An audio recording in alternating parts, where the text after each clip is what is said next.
Meus irmãos, antes da leitura bíblica, eu quero manifestar minha alegria de estar com vocês nesta noite, convite do pastor Marco.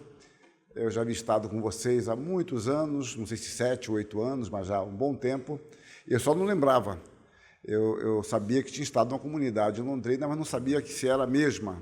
Mas depois, quando eu cheguei aqui, aí eu verifiquei que era o mesmo lugar, embora tenha, graças a Deus, crescido bastante o trabalho aqui.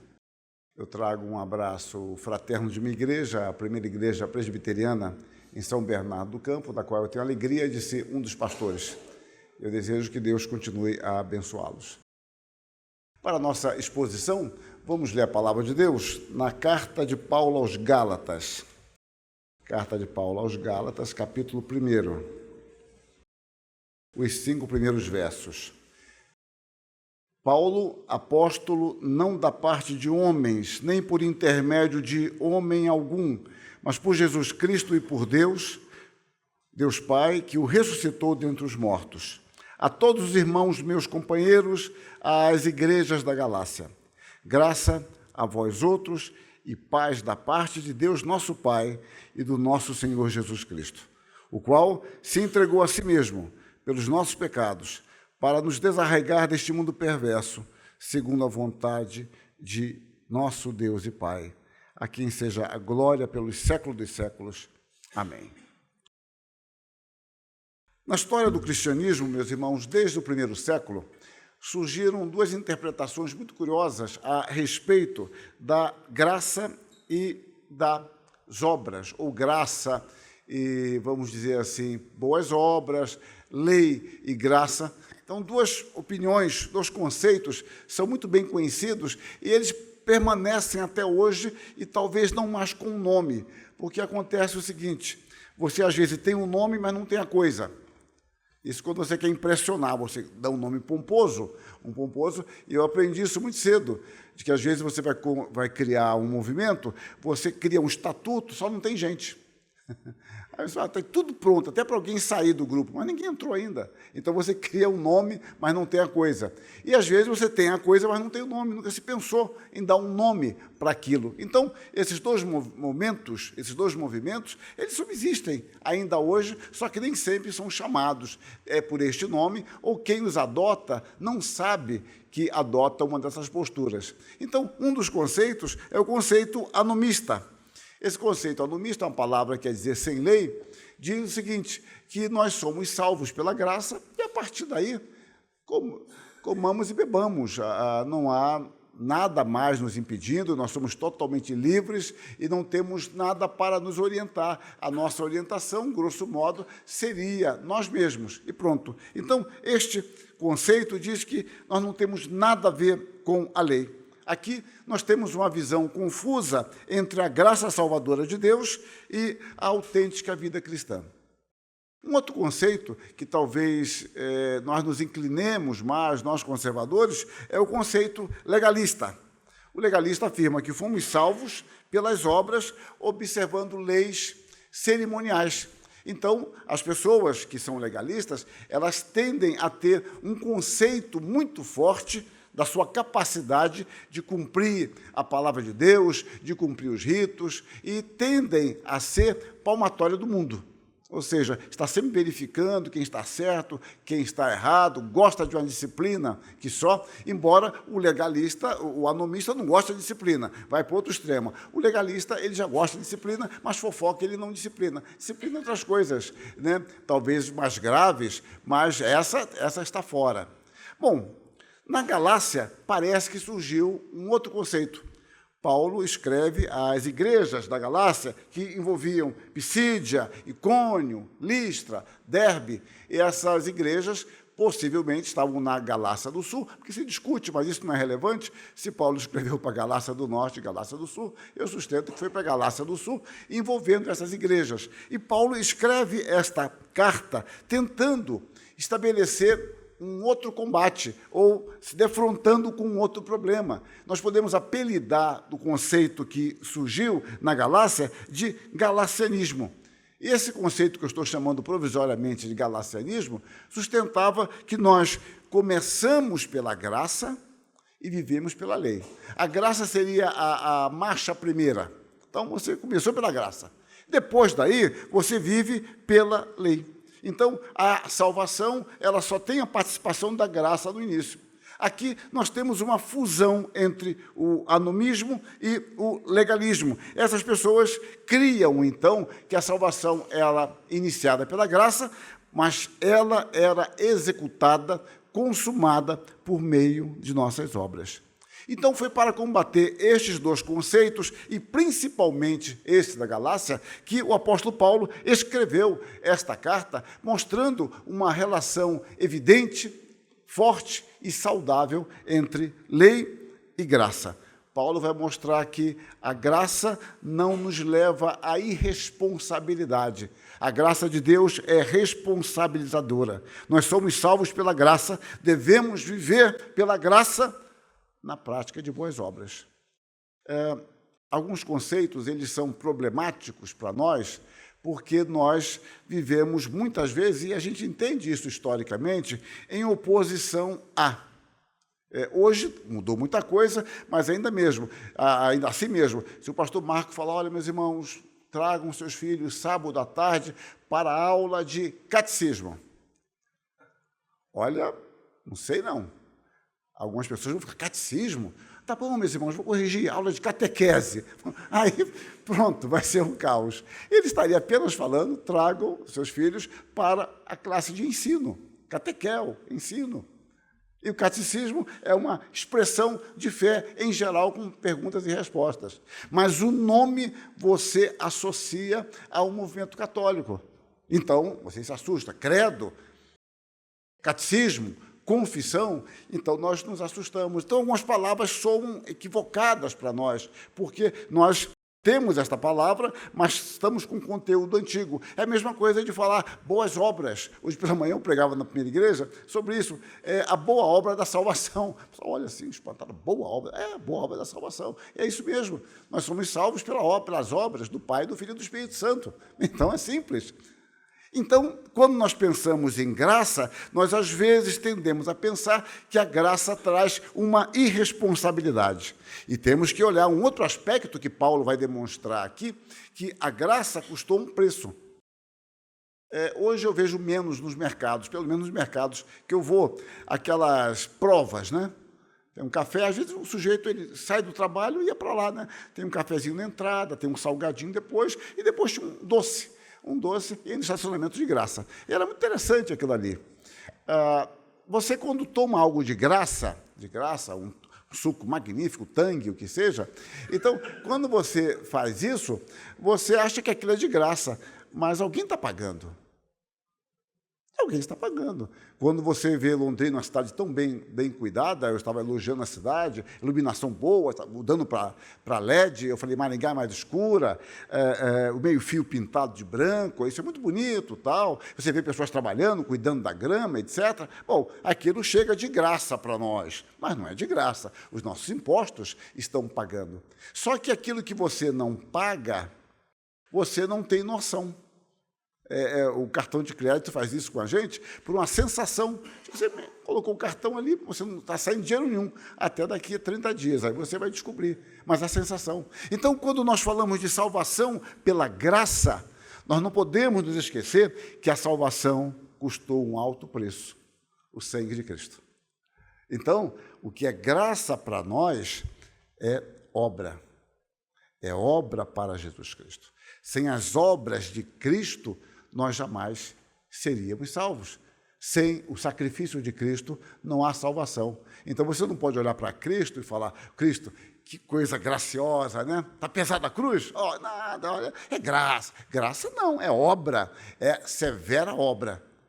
Mas o outro lado da moeda é a graça que nos alcança. Então, nesta noite, eu quero expor este texto que eu li sob esta perspectiva do sacrifício de Cristo. E uma das coisas que aprendemos neste texto é que o sacrifício de Cristo foi necessário. O verso 4, nós lemos, o qual se entregou a si mesmo pelos nossos pecados, para nos desarraigar deste mundo perverso, segundo a vontade de nosso Deus e Pai. Meus irmãos, a obra de Cristo tornou-se necessária devido ao nosso pecado. Entenda uma coisa, A obra de Cristo, ela não é gerada pelo pecado. O pecado não tem poder para mover Deus a fazer o que fez. O pecado nos fala de uma necessidade. O homem está perdido. Pronto. Deus, em sua graça, nos salva. Então, a graça de Deus não é movida pelo pecado. A graça de Deus se origina em Deus mesmo, constatando uma necessidade que ele poderia atender ou não. Olha, ele está assim. Bom, ele está arruinado para sempre. Problema do homem. E Deus não é obrigado a nos salvar. Então, o pecado não é a força motivadora da graça. Assim, no sacrifício de Cristo, nós vemos que ele observa uma necessidade concreta. Não era algo que ele poderia agir de uma outra forma. A situação do homem é tão terrível, que ele não providencia a nossa salvação por meio de um homem, por meio de algum sacrifício. Ele não providencia a nossa salvação por meio de profetas, apóstolos, mas é o próprio Filho que vem ao nosso encontro para nos salvar. Nós somos salvos por causa da bondade de Deus, que constata, que verifica esta necessidade. E a Bíblia está repleta em demonstração disso. Paulo escreve aos Romanos: mas Deus prova o seu próprio amor para conosco, pelo fato de ter Cristo Jesus morrido por nós, sendo nós ainda pecadores. Nós vemos depois em João: Deus amou o mundo de tal maneira que deu o seu Filho unigênito, para que todo aquele que nele crê não pereça, mas tenha a vida eterna. Em Hebreus, convinha que aquele por cuja causa e por quem todas as coisas existem, conduzindo muitos filhos à glória, aperfeiçoasse por meio de sofrimentos o autor da salvação deles. E outra vez, em Hebreus, tendo sido aperfeiçoado, tornou-se o autor da salvação eterna para todos os que lhe obedecem. A salvação, meus irmãos, é obra da graça. O sacrifício de Cristo, ele foi necessário, porque sem ele não haveria salvação. Mas, às vezes, nós criamos conceitos que enfraquecem a verdade bíblica. Querem ver o conceito? O grande valor da alma humana. É uma armadilha tremenda. Veja como a alma humana é importante. A alma humana é tão importante que Deus enviou seu Filho. Meus irmãos, se isso é assim, então não há graça nenhuma. Deus é um grande investidor. Ele é um grande investidor. Ele verificou: olha, vamos cantar para ele, você tem valor? Então, olha, ele tem valor, então vou morrer por ele. Bom, então não há graça. Ele apenas investiu. É como alguém que investe num jovem que será talentoso, como os empresários que pegam garotos da base e investem nele para que se torne, no futuro, quem sabe, um grande jogador, ele possa ganhar muito dinheiro com isso. Bom, então não há mérito nisto. Não há mérito. Eu apenas estou sendo um observador atento. Mas, meus irmãos, nós estávamos totalmente perdidos. E Deus, por graça, nos atribuiu o valor. Nós não tínhamos mais, mas ele atribuiu o valor pela graça. Um outro aspecto, meus irmãos, do sacrifício de Cristo é que ele foi voluntário, diz o verso 4, o qual se entregou a si mesmo, segundo a vontade de nosso Deus e Pai.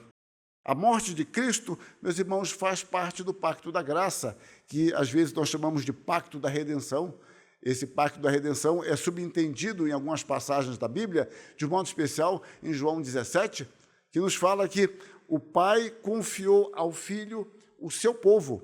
O Filho veio morrer por nós conforme o pacto eterno. E aquela oração que é chamada de sacerdotal, o nome que ela recebeu, mas seria melhor ser chamada de oração do Senhor, aquela, não o Pai Nosso. O Pai Nosso que é a oração do Senhor, e ali seria a oração,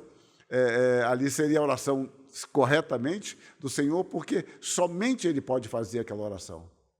Então, o Pai Nosso é a oração dos filhos. Jesus Cristo não ora o Pai Nosso, ele ensina. Vós orareis assim. Já a oração de João 17, ninguém pode fazer aquela oração. Ninguém, é só ele. Os discípulos constataram o fato. Ele diz: olha, eu vim para cumprir a tua vontade, santifica-os na verdade, a tua palavra. É verdade. Daqueles que me deste, nenhum deles se perdeu, exceto o filho da perdição, para que se cumprisse a Escritura. Então, você observa, dentro deste pacto, que Jesus Cristo veio voluntariamente. Então, a construção do texto no verso 4 denota o fato histórico como tal. Jesus se entregou a si mesmo por nós. E eu volto a João 17 de forma mais específica.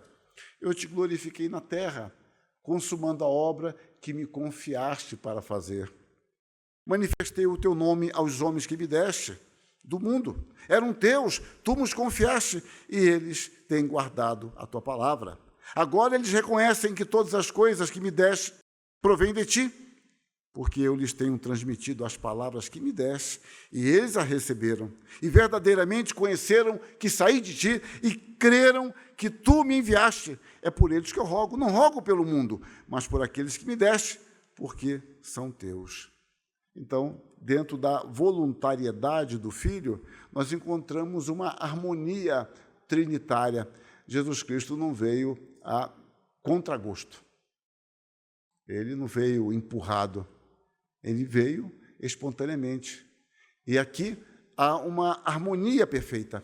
Quando você compara os textos, porque diz que ele veio, ele se entregou a si mesmo, conforme a vontade do Pai. Ele se entregou conforme a vontade do Pai. Nós vamos encontrar nas Escrituras uma demonstração da harmonia do Pai e do Filho. Nós encontramos, por exemplo, uma ênfase na vontade do Pai. Jesus Cristo diz: Deus amou o mundo de tal maneira que deu o seu Filho. Encontramos Paulo, aquele que não poupou o seu próprio Filho, antes por todos nós entregou. Mas também as Escrituras nos falam da vontade do Filho.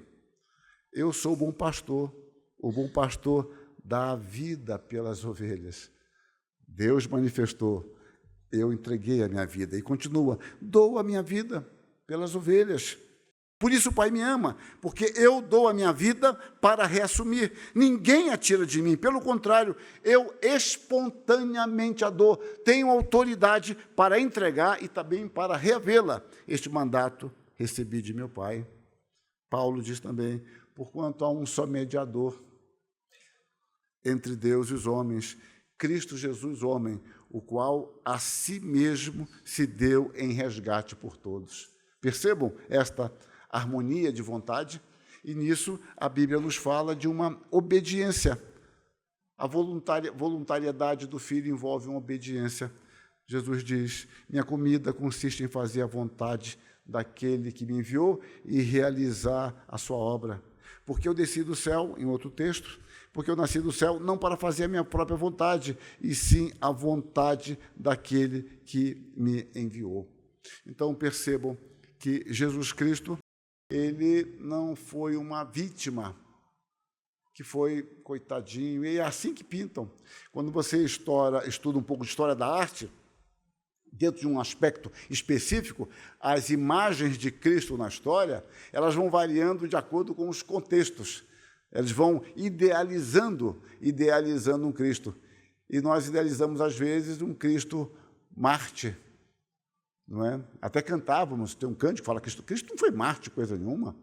O mártir é aquele que foi arrastado para ser condenado. Jesus Cristo diz, eu dou a minha vida. Ele não é mártir da paz, ele é o Senhor. Ele deu a sua vida em favor do seu povo, conforme a vontade do Pai. A sua obediência consistia em se alimentar da vontade do Pai. Somente assim, nesta harmonia, ele pôde ser, como diz Paulo, crucificado em fraqueza. Ele pôde esconder a manifestação da sua glória. Essa é a ideia que eu sigo de esvaziar-se. Ele não perdeu a sua glória, mas ocultou de todos nós, enquanto a sua condição de Cristo encarnado. E ele veio assim para nos salvar. A morte de Cristo não foi um acidente, não foi uma falha de percurso. Eu para isso vim. Dou a minha vida e reassumo. O sacrifício de Cristo foi voluntário. Um terceiro aspecto que eu destaco, meus irmãos, no texto, é que o sacrifício de Cristo foi vicário. Nós vemos ainda no verso 4, o qual se entregou a si mesmo pelos nossos pecados. Ele deu a sua vida por nós. A ideia do texto é que Jesus Cristo se deu, ele morreu para apagar, remover os nossos pecados. E a situação do homem era extremamente grave. João 3,16, a gente observa muito o amor de Deus, mas ali também fala da gravidade do pecado. Porque nos fala, Deus amou o mundo de tal maneira. Meus irmãos, somente uma tal maneira poderia nos salvar. Somente um tal amor poderia nos salvar. Por que um tal amor? Porque a situação do homem era tal que somente um tal amor poderia nos salvar. Não havia mais paliativos. Não acontece isso? Os maridos generosos aqui, se não fazem, passem a fazer agora, compram os cremes para sua esposa, magnífico, né? Palova, que é muito caro, mas o Ponte é barato, mas é bom também. Então, compra os cremes, as cápsulazinhas, tal, mas chega um tempo que não tem mais, é só uma cirurgia. Então, o fato, o fato, depois dos 85 anos, é um período bom para isso. E mesma coisa a gente também, o cabelo está caindo, você muda o penteado, faz o cabelo ondulado, um para um lado, outro para o outro. Então, mas chega um tempo que não dá mais, olha, ou você raspa tudo, ou faz um implante, ou sei lá, usa uma peruca, o que você quiser fazer. A situação já não dá mais remendos. Não acontece isso? Você, às vezes, na sua casa, não vai fazer um remendos? É um remendo, uma gambiarra que você vai fazendo, no encanamento, você coloca lá um joelho, tal, não compra da Tigre, compra o mais barato, é bem mais barato, mas vai estourar em breve. A torneira, você coloca lá um barbantinho, em vez de comprar uma bucha, para apertar, é uns macetes que eu sei também, por um acaso, né? Quebra a bolinha do acelerador, você amarra um barbante e puxa o acelerador dentro do carro, tal, para voltar. São gambiarras. Mas chega um tempo e fala, não dá mais. Nós temos que fazer uma reforma nessa casa.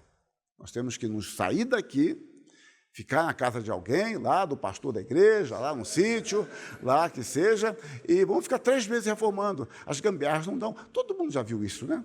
Roupa de criança, me lembro, meus filhos, uniforme caro, então não podia crescer muito, tinha que...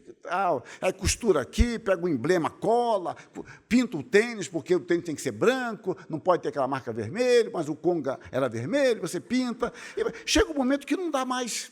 Então vejamos, o que está sendo dito em João, que a situação do homem era tal, o homem entrou num estado de tal decadência, que não podia ser qualquer amorzinho, não. Tinha que ser um tal amor. Somente um tal amor poderia providenciar nossa salvação.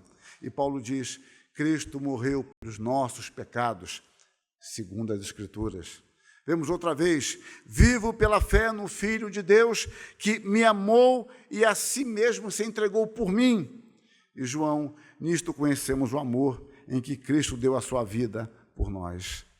A morte de Cristo, meus irmãos, ela vem realçar algumas questões. A primeira delas é que este era o único sacrifício por meio do qual nossos pecados poderiam ser perdoados e apagados. Não havia atenuante, não havia creme milagroso, mesmo aquele com fio de ouro, não adiantava. Podia comprar na Europa, não adiantava, não tinha mais jeito. Era somente a obra de Cristo. Segundo aspecto é que nós somos pecadores totalmente incapazes de providenciar a nossa salvação, porque nós nem sequer tínhamos capacidade de perceber onde nós estávamos. O terceiro aspecto é que a nossa inimizade para com Deus, ela é realçada por meio do sacrifício de Cristo. Por quê? Porque o sacrifício de Cristo pressupõe uma relação totalmente interrompida, obstruída, e Deus em Cristo providencia o caminho da reconciliação. E um outro aspecto muito óbvio é o amor invencível de Deus. Deus é invencível em seu amor. Por isso ele diz, olha, com amor eterno eu te amei, com benignidade eu te atraí. E eu fico pensando em como Deus já agia na vida de Saulo, e Saulo, um homem tão íntegro, tão legalista, mas íntegro, sincero, errado, mas sincero, como Deus foi agindo em seu coração até o seu encontro decisivo. A Bíblia não dá detalhes sobre isso, mas não é difícil imaginar aspectos da forma como Deus age. Então Deus foi atuando na vida daquele homem para que ele alcançasse, como também nós alcançamos pela graça, o que Hebreus chama de eterna redenção. Cristo morreu, diz Pedro, uma única vez pelos pecados, o justo pelos injustos. E Hebreus, com uma única oferta, aperfeiçoou, no sentido de cumpriu totalmente, para sempre, quantos estão sendo santificados. Jesus Cristo levou sobre si a culpa de todos os nossos pecados. Eu costumo dizer, gera assim um pouco de espanto, talvez no início, mas é bem claro biblicamente que a morte de Cristo não foi a morte mais dolorosa. Homens ímpios morreram crucificados, era uma prática comum no Império Romano, e tiveram uma morte pior do que a de Cristo nesse sentido, porque eles sobreviveram mais tempo, demoraram mais horas para morrer. Isso quer dizer que o sacrifício de Cristo não foi grave, não foi doloroso? Meus irmãos, foi algo terrível. O que eu quero dizer é que o convívio com a atmosfera pecaminosa durante todo o seu ministério, aquilo foi muito grave. Saber que a cruz era a sua rota, não tinha alternativa, e nem ele queria alternativa. Ele veio para isso, ele diz que para isso eu vim. Saber que o peso da ira de Deus, algo inimaginável, cairia sobre ele. Você talvez já tenha sentido uma dor tremenda na sua consciência por causa do pecado. Todo crente certamente já experimentou isso. Pense no Salmo 32, pense no Salmo 38, pense no Salmo 51, são salmos gêmeos, quando Davi fala que ele sentiu seus ossos serem esmigalhados, o peso tremendo por causa do seu pecado. Tremendo, terrível isso. Jesus Cristo levou o peso do pecado de Davi e de nossos pecados. Pensem, a cruz, por mais grave que seja, era menos doloroso do que tudo aquilo que ele viveu, aproximando-se o momento da sua separação, de uma experiência jamais vivida, a separação do Pai, a separação do amor bondoso, misericordioso do Pai. A gente não tem nenhuma forma de avaliar este amor, não temos forma de avaliar este sofrimento do Filho. Jesus Cristo levou sobre si o pecado de todo o seu povo. E nenhum pecado ficou sem pagamento. Tudo foi consumado e tudo foi feito pela graça. Mas há um quarto aspecto que eu destaco ainda no texto sobre o sacrifício de Cristo, é que ele foi libertador. O verso 4 diz, o qual se entregou a si mesmo pelos nossos pecados para nos desarraigar deste mundo perverso. Jesus Cristo se entregou para nos desarraigar. A ideia aqui do texto é de uma mão forte, nos tirar com muita força. Nós estávamos tão arraigados que precisava uma mão forte para nos libertar dos valores deste mundo. Mundo perverso, em outro lugar, é traduzido por uma era má. É um mundo mau. É claro, nós temos que ter cuidado analisando as Escrituras, porque a palavra mundo nas Escrituras nem sempre tem o mesmo sentido, não é? Fala que Deus ama o mundo. Então Deus pode amar o mundo, mas agora aqui nós fomos libertos do mundo, e João fala, filhinhos, não ameis o mundo. Deus pode amar o mundo, eu não posso. Bom, a palavra mundo é usada de forma diferente, é usada muitas vezes para dizer a criação como um todo, às vezes para dizer de muita gente, um mundo de pessoas, outras vezes, que é muito comum, é dizer toda a humanidade, ou todos os seres racionais, e outras vezes é usado como aqui, para falar de uma estrutura mundana. Então, o Senhor nos liberta de uma estrutura mundana, de uma mentalidade dominada pelo pecado. Ele morreu para isso, para nos desarraigar deste mundo perverso. E essa libertação não é simplesmente futura. Sim, no futuro não haverá mais influência do pecado, mas a libertação começa agora. E essa libertação é definitiva. Ele quer que nós aprendamos a pensar como o Senhor Jesus Cristo, já que fomos predestinados para sermos conforme a imagem de seu Filho. Então, isso envolve um crescimento espiritual, uma maturidade espiritual, sabendo que nós procuramos obedecer a Deus pela graça. A lei de Deus é um espelho que nos mostra o padrão, a realidade, mas, ao mesmo tempo, a lei não nos capacita a obedecê-la. Isso é graça. E eu digo mais, a lei, nela já há elementos da graça. Não há dicotomia entre lei e graça, mas lei é graça. A lei é a graça de forma incipiente, mas depois em Cristo nós temos a graça plena. Uma vez eu estava indo para, desculpe o gerundismo, mas eu estava indo mesmo, estava a caminho. Eu fui a Mato Grosso do Sul, de São Paulo, fiz uma viagem, aumentei a viagem mais 1.000 quilômetros, apenas porque eu queria deixar minha filha na casa de uma amiguinha. Isso há muitos anos. Então eu fui a Mato Grosso, Campo Grande, depois tinha que ir para Brasília. Isso há muitos anos mesmo. E meu amigo era um colega meu, ele falava, você é meu, como é que fala, sei lá, de bordo, guia de bordo, acho uma coisa assim que eu chamava. E só que ele tinha uma percepção bastante variável. E não havia GPS, nada disso, um mapa. E eu falei, e agora, fulano? Ele falou, direita, é um problema. Somente os loucos não têm dúvida. É uma questão séria. Os loucos têm sempre certeza. Se você tem dúvida, é um bom sintoma. Alguém tem dúvida? Então, para a direita. Andei uns 200 quilômetros. E agora terminou a estrada, direita ou esquerda. E eu falei, e agora, fulano? E não sei, vamos parar ali naquele boteco? Aí paramos no boteco lá. Falei, meu amigo, eu estou indo para Brasília. Direita ou esquerda? Falei, não, em direita tem a esquerda, você volta. Eu voltei mais 200 quilômetros. Então, depois de 400 quilômetros, eu cheguei onde eu estava. 400 quilômetros. Porque meu amigo não tinha dúvida, ele só tinha certeza. Então, às vezes, meus irmãos, nós não temos dúvidas ou, às vezes, nós temos certezas demais. Mas o meu ponto agora, aqui é outro. A graça ali se manifestou naquele dono do boteco, que disse que eu estava errado. A lei é graça. A lei, quando mostra o nosso pecado, já é uma graça. Enxergar o nosso pecado é graça.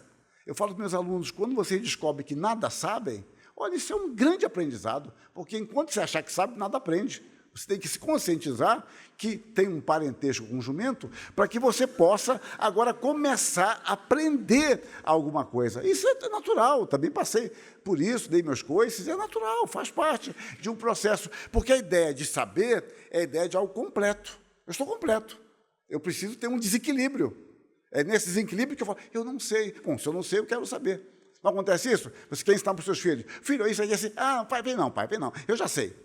Se lasca depois. Já sabe, eu estou completo. Então, a lei é graça porque ela mostra a nossa estupidez espiritual. Ali já há graça. Mas é uma graça que apenas evidencia. Por isso que a plenitude da graça veio com Jesus Cristo. E então, nós podemos ser libertos. Se, pois, o Filho vos libertar, verdadeiramente sereis livres, diz Jesus Cristo. Paulo, ele nos libertou do império das trevas e nos transportou para o reino do Filho, do seu amor. Outra vez, agora em Mateus, o Filho do Homem veio para servir e dar a sua vida em resgate por muitos, diz Jesus Cristo. E a palavra resgatar é uma palavra usada para prisioneiro, para libertar um prisioneiro. Ele veio para nos resgatar. Isso está em Mateus 20, 28. Ou seja, ele pagou o preço e nos deu a liberdade de graça, mas ele pagou o preço para a nossa libertação.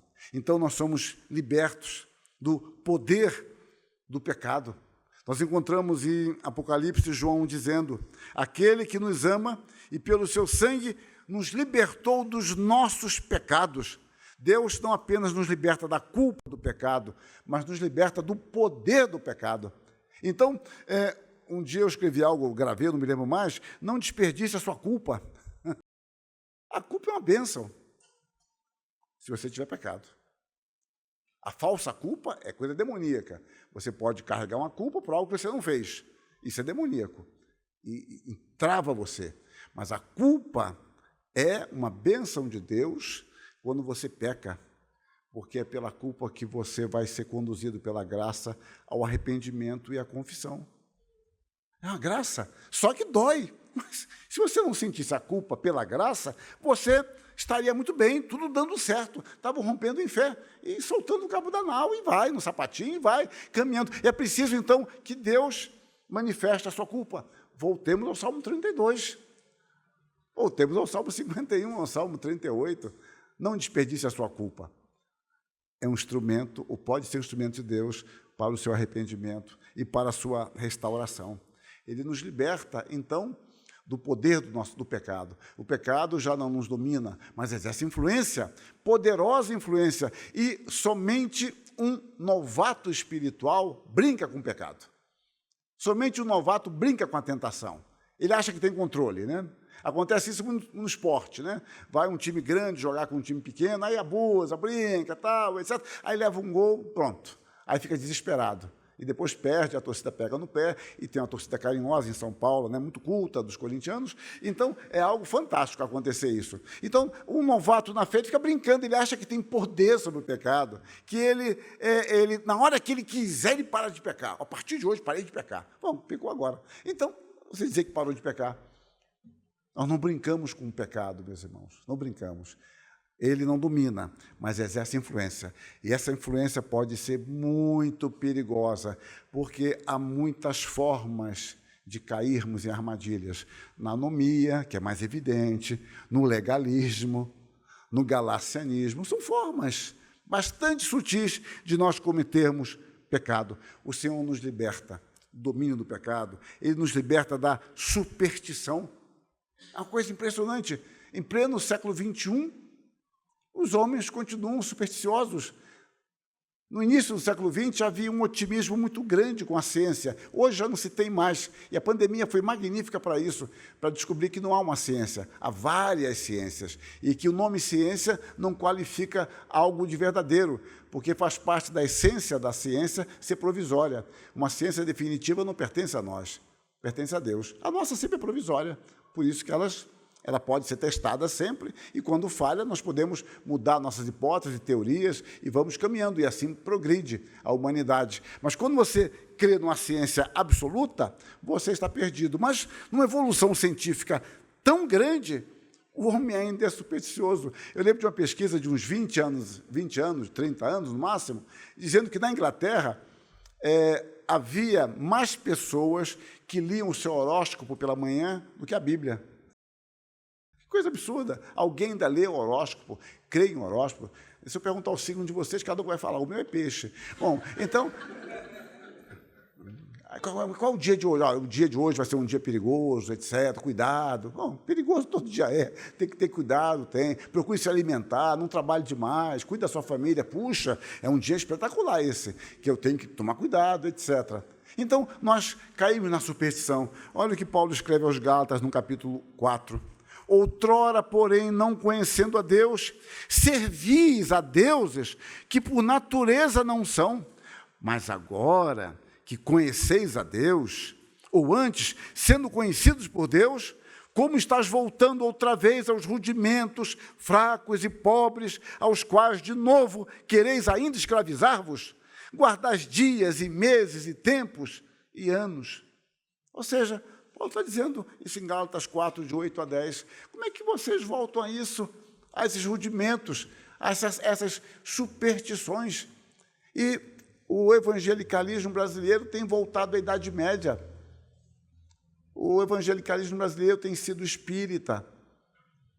As mesmas coisas, apenas muda o nome. É um copo d'água, é uma oração em determinado período, a mesma hora, é colocar a mão na TV, a mão no rádio, principalmente a mão no bolso. Então, você observa que é uma questão supersticiosa. Nós estamos com nomes diferentes. Não pode falar essa... Não, crente não pode usar roupa escura. Cuidado da porta do guarda-roupa aberta. Em Macabeus está escrito que é um perigo a porta do guarda-roupa aberta. Não, roupa marrom, nem pensa. Chinelo virado. Não, chinelo virado não pode. Caiu a faca, seu pai vai chegar, né? A colher, então, é a mãe que vai chegar. Então, uma série de tolices. E nós somos cristãos, evangélicos. Ou aquela palavra, eu não quero nem falar aquela palavra. Não posso falar câncer, porque não fala essa palavra que ela traz maldição. A palavra tem poder. Levanta a mão, impõe a mão e faz coisas assim. Nós entramos numa superstição tão tola e desarraigar disso é muito difícil, porque é algo que mexe com as nossas entranhas espirituais. A sorte que nossas entranhas são tão superficiais que elas estão entranhadas na superfície. Mas é difícil, assim mesmo, você limpar essas coisas para ver com mais clareza, mas parece que não funciona assim. E Paulo está falando, olha, vocês estão voltando a essas mesmas coisas, o Senhor nos libertou disso, e nós fomos libertos disso para vivermos para a justiça. Pedro diz, carregando ele mesmo em seu corpo, sobre o madeiro, os nossos pecados, para que nós, mortos aos pecados, vivamos para a justiça. Que texto magnífico esse de Gálatas. Eu quero concluir a minha exposição, eu já me alonguei demais, apresentando apenas algumas implicações conclusivas disso, de forma de recapitulação e de decorrência. A primeira delas é que nós fomos salvos pela graça, para vivermos pela graça, em obediência a Deus. A obediência é resultado da graça. Um segundo aspecto é que a nossa salvação custou o precioso sangue de Cristo. O que vem para nós como graça envolve a obra suficiente, eficaz, poderosa de nosso Senhor Jesus Cristo. Terceiro aspecto é que a nossa liberdade em Cristo começa agora, na presente vida, para que não sejamos mais escravizados pelos valores odiernos, para os valores vigentes em nossa sociedade corrompida. É preciso ter discernimento. O que nós tratamos esses dias no curso não era nada mais, nada menos do que isso, adquirir uma visão de mundo cristã. E essa visão nós adquirimos pela graça, através das Escrituras. Experimentemos, tentar, pedir discernimento a Deus, para olhar a realidade em todas as suas múltiplas esferas, a partir das Escrituras. Quando você está dirigindo e usa óculos escuros, e durante o dia, e você vai durante o dia usando e esquece, está de óculos escuros, alguns usam escuro com grau, né? E quando chega o entardecer, você começa a achar que está mais escuro do que está, né? Nossa, escureceu tão rápido, tal. E outra pessoa fala, não, bem, não. Aí você tirou, é mesmo. Tem que tirar o óculos, não precisa mais. Posso agora, se não for de grau, né? Eu posso agora ficar sem óculos. Você tem uma visão da realidade a partir dos óculos. Essa figura que Calvino emprega. Ele diz que todos nós somos míopes e é preciso interpor entre nós e o objeto lentes, e essa lente é a palavra. Então, nós precisamos das lentes da palavra para que a gente possa ver com clareza as coisas e não de forma tão condicionante, porque você não percebe esses elementos condicionantes porque você está dentro dele. É como eu contei duas histórias do peixe, né? Eu contei uma delas do peixe, um peixinho nadando, encontrou um peixe mais velho, experiente, e perguntou, olha, onde é que eu encontro o oceano? E o peixe mais velho, olha, o oceano é aqui, onde você está. Isso aqui não, isso aqui é um montão de água, eu quero achar o grande oceano. E eu dizia que assim é a cultura, você está dentro dela e você não percebe, e você o tempo todo é bombardeado com estímulos para que você possa assimilar com naturalidade. Então, se você não tem um filtro adequado, olha, todo mundo faz, todo mundo não é critério de verdade. O senso comum. Bom, o senso comum não é critério de verdade. O povo se reuniu e disse, crucificam. O povo se reuniu e não queria mais Samuel. E daí? Significa que o povo estava certo? A voz do povo é a voz de Deus? Então, a maioria não é critério de verdade, nem a minoria. O critério de verdade é a palavra. Então, nós temos que submeter todas as coisas à palavra de Deus. Um outro aspecto é que no nascimento morte e ressurreição de Cristo, toda a Trindade esteve comprometida com a salvação do seu povo. Então, no pacto da graça ou pacto da redenção, nós encontramos o acordo trinitário. E quando você se debruça sobre Efésios, capítulo 1, você vê muito claramente a Trindade agindo em harmonia para completar a obra de Deus, do Deus triuno. E dentro desta obra do Deus triuno havia o sacrifício de Cristo. E, finalmente, a salvação de Cristo se estende a todos os que desejam pela graça serem salvos. A salvação de Deus por meio de Cristo se estende a todos. Ou seja, você é salvo quando você quer ser salvo de fato. Mas você só vai querer de fato se o Espírito Santo abrir o seu coração para isso. Ele opera em vós tanto querer como realizar segundo a sua boa vontade. Então é Ele que abre o nosso coração para a palavra, Ele que desperta a nossa mente para a palavra, Ele que mostra a necessidade que temos de salvação, que antes nós não sentimos, porque nós nunca nos sentimos perdidos. Agora podemos nos sentir perdidos e, ao mesmo tempo, encontrar em Cristo o caminho. E assim é a salvação, como o texto nos diz, a partir da obra de Cristo, o qual se entregou a si mesmo pelos nossos pecados, para nos desarraigar deste mundo perverso, segundo a vontade de nosso Deus e Pai, a quem seja a glória pelos séculos dos séculos. Amém.